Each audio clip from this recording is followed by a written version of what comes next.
Bueno, yo creo que hay que hacer un par de matices. El primer matiz es que desafortunadamente después de los ataques a las Torres Gemelas, la mayoría de estados en el mundo han reducido, digamos, las garantías relacionadas con el derecho a la inviolabilidad de las comunicaciones. Un ejemplo claro lo tenemos en Estados Unidos, donde incluso Snowden, que está exiliado en otro país, fue uno de los que mostró cómo Estados Unidos, que consideramos una democracia, estaba espiando a todo el mundo, no solo en el país, sino que fuera del país. Eso es lo primero, creo yo, que no es un problema de ciertos regímenes políticos, sino que es un problema democrático que está afectando a todos los países del mundo. Eso en primer lugar.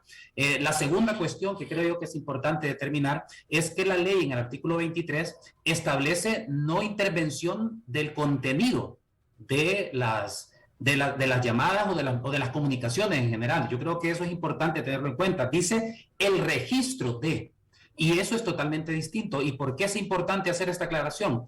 Porque entonces debemos de preguntarnos el derecho a la inviolabilidad de las comunicaciones, ¿qué es lo que protege? ¿Protege únicamente el contenido de los mensajes o también protege el registro? Es decir, que yo hice una llamada o envié un mensaje en determinada hora o de determinado lugar.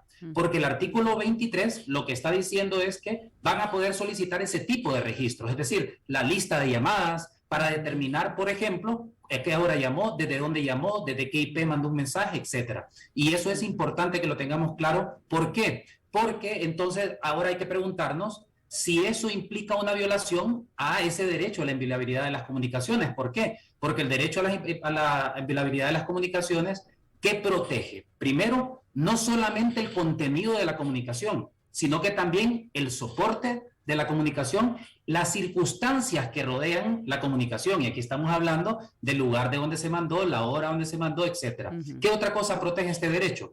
El proceso de comunicación como tal, cualquiera que sea la vía a través de la cual se está comunicando una persona. Y obviamente, un tercer punto que protege este derecho es la propia identidad de las personas interlocutoras en esa comunicación. En ese sentido, entonces, la pregunta final sería, para comprender completamente, es ¿qué pasa entonces con la entrega de los listados de las llamadas, de las ubicaciones o los registros de las que habla el artículo 23? El artículo 23 habla de esto, no habla del contenido de las comunicaciones. Pues bien, desde el derecho constitucional y desde el derecho internacional, si bien la entrega de los listados de las llamadas o los registros, como dice el artículo 23, es una injerencia de menor intensidad que las escuchas o que leer los contenidos de las comunicaciones, ojo, esto no implica que se prescinda de un elemento fundamental para la intervención de las comunicaciones o de las circunstancias que lo rodean, que es la autorización judicial. Y hay que ser claro,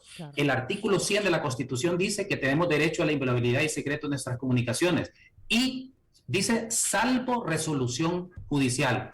En otras palabras, lo que nos está diciendo el artículo 100 es que ya sea para que nos intervengan el contenido de los mensajes, la ubicación donde los enviamos, la hora en que hicimos llamadas, etcétera, se requiere, como dice el artículo 100, se requiere resolución judicial. En mi opinión, y de aquí termino, creo yo, en mi opinión, que me parece que la intencionalidad de la ley,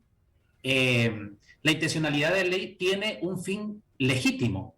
El problema es cuando quienes redactan la ley no incluyen dentro del derecho a la inviolabilidad de las comunicaciones todo lo que tiene que ver con los registros. Y el problema es una letra muy concreta, cuando dice Secretaría de Seguridad, Ministerio Público o Autoridad Judicial. No debe decir eso, porque esa O separa y permite que las dos anteriores puedan hacerlo sin la autorización judicial. Así es. Y creo yo que ese es el punto clave donde debemos de centrar el debate, junto con el tema de que no es el contenido, sino el registro.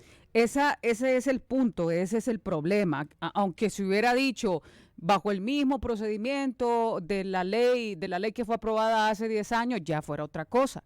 Pero la cosa aquí es, doctor Joaquín, ¿cuál es la intención entonces? Porque ¿para qué ponerlo así? Si ya se sabe lo que dice el artículo 100, como usted lo menciona, en la ley que fue aprobada hace 10 años en el país, ¿para qué ponerlo así si ya se sabe que se necesita una orden judicial?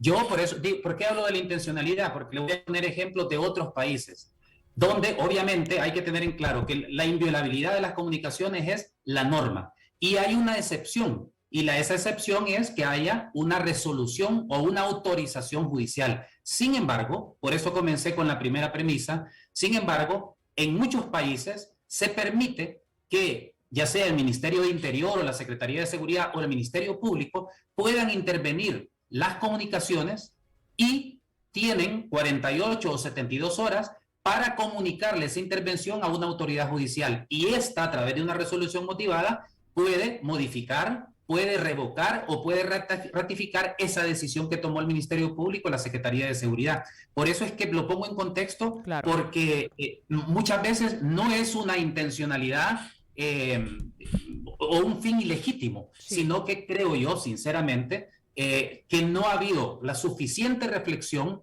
para determinar cuál es el contenido del derecho a la inviolabilidad de las comunicaciones, claro, y se han creído, yo quiero presumir, sigo la buena intencionalidad, que no han comprendido o han creído que el derecho a la inviolabilidad de las comunicaciones no incluye el registro de los demás datos relacionados con la comunicación, lo cual es incorrecto, claro, y por tanto se requiere la autorización judicial. Muy bien.